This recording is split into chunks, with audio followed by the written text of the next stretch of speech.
Assalamualaikum warahmatullahi wabarakatuh. Sobat Dakwah Hir Channel, bertemu lagi dengan saya Arti Muluk dalam vlog Dakwah Hir Channel yang ke-25 atau minggu pertama pada bulan April 2021. Nah, teman-teman semua, seperti teman-teman lihat, saya sekarang ini lagi tidak berada di studio dan berada di tengah sawah. Ya, walaupun begitu, ya, kita tetap melakukan video log kita yang mana kita akan membahas peristiwa-peristiwa mutakhir yang berhubungan dengan keadaan umat Islam. Adapun peristiwa yang akan bahas berkenaan dengan dua peristiwa hangat yang menjadi isu pada minggu ini, yaitu adalah peristiwa pemboman katedral di Makassar dan kemudian ada peristiwa seorang wanita masuk ke dalam Mabes Polri, kemudian kita melihat ya sepertinya dia melakukan tembak-menembak dengan polisi dan dilumpuhkan sampai tewas. Nah, saya tidak akan membahas apakah itu ada hubungannya atau ada campur tangan orang lain ataukah direkayasa atau beneran. Karena menurut saya semuanya bisa benar, ditambah lagi saya tidak mengetahui fakta yang ada di balik itu. Yang saya ketahui adalah di dalam ajaran Islam tidak ada ajaran untuk menyerang dan mengebom gereja atau peribadatan umat lainnya. Nah, yang saya tahu teman-teman semua, yang menjadi korban dari peristiwa itu adalah umat Islam dan dakwah Islam yang terus disudutkan oleh media massa dan para buzzer. Yang penting harus kita pahami bahwa peristiwa seperti peristiwa pengeboman atau teror tersebut itu menjadikan Islam dan umat Islam sebagai tertuduh bukanlah peristiwa yang pertama kali terjadi. Ini sudah terjadi berkali-kali ya, yang ujung-ujungnya adalah menghubungkan kejadian teror itu dengan Islam dan dakwah Islam. Nah, pertanyaannya teman-teman semua, kenapa ini bisa terjadi dan kenapa Islam dan dakwah Islam yang tersudutkan? Ya? Saya akan membawa teman-teman kepada sebuah istilah perang peradaban yang mana ketika itu ya pada akhir dekade 1980-an Uni Soviet jatuh, lalu bubar menjadi Rusia, kemudian meninggalkan komunisme. Pada saat itu dunia barat menyatakan bahwa kapitalisme telah menjadi pemenang dalam persaingan ideologi dengan ideologi sosialis komunisme yang diusung oleh Uni Soviet ketika itu. Maka kemudian barat mencanangkan bahwa dunia memasuki suatu era yang mereka sebut dengan tatanan dunia baru atau yang mereka sebut dengan a new world order, di mana ideologi kapitalisme adalah satu-satunya ideologi yang akan memimpin dunia dan menguasai dunia. Namun ketika itu Samuel Huntington dalam bukunya Clash of Civilization mengeluarkan sebuah tesis yang mana dia katakan bahwasanya masih ada satu batu sandungan lagi bagi peradaban barat apabila ingin menjadi satu-satunya ideologi penguasa di muka bumi ini, yaitu adanya kebangkitan kembali peradaban Islam. Nah, konsekuensi dari tesis tersebut adalah agar Barat melakukan langkah-langkah dan strategi untuk menghentikan kembalinya kebangkitan peradaban Islam yang dulu memang pernah menjadi momok bagi Barat, yaitu Eropa ketika mereka melihat kejayaan peradaban Islam yang diusung oleh kekhilafan Islam.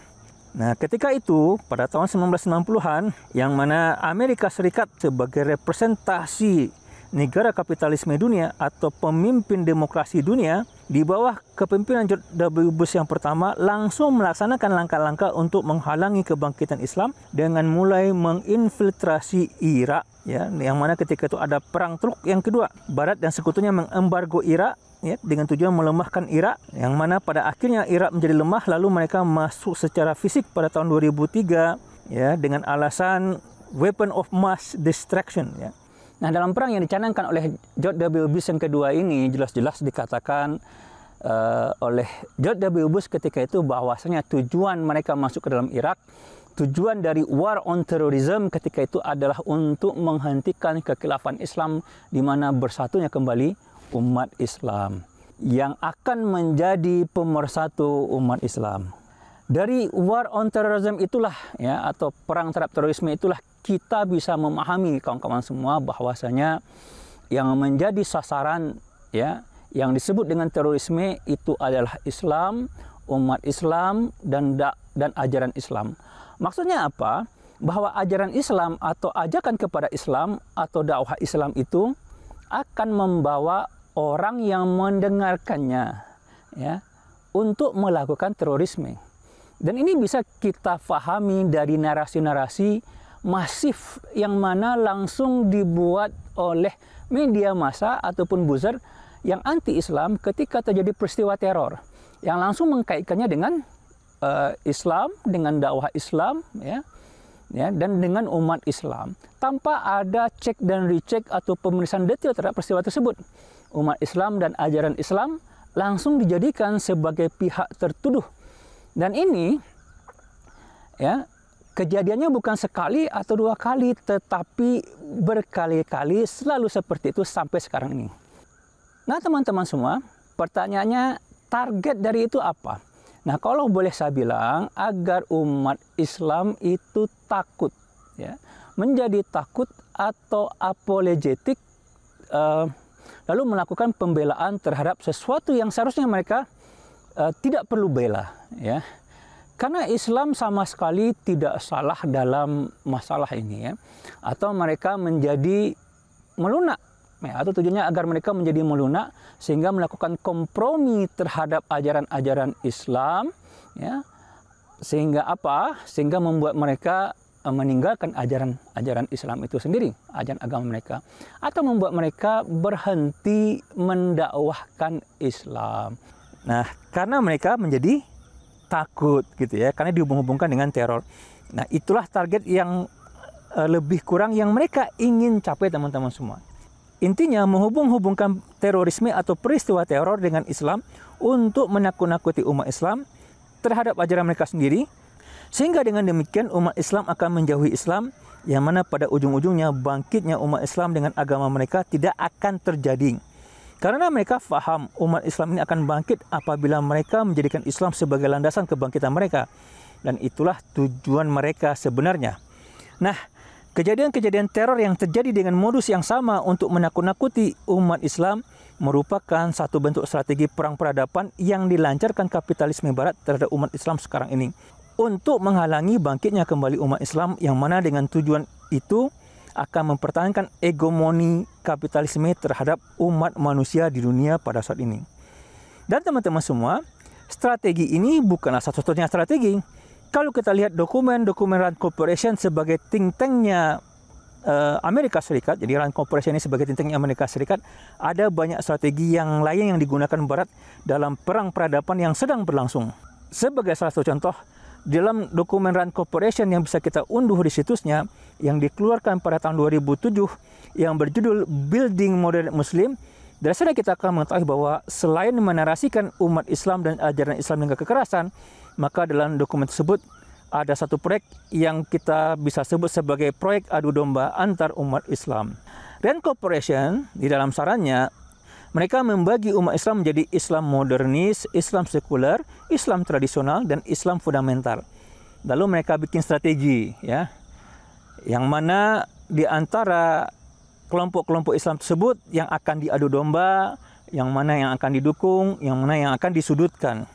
Nah, poinnya sahabat-sahabatku semua, secara singkat yang harus kita pahami bahwa kita ini sedang berada dalam perang peradaban yang berlangsung antara peradaban Islam yang sedang diinginkan oleh umat Islam ini untuk kembali lagi.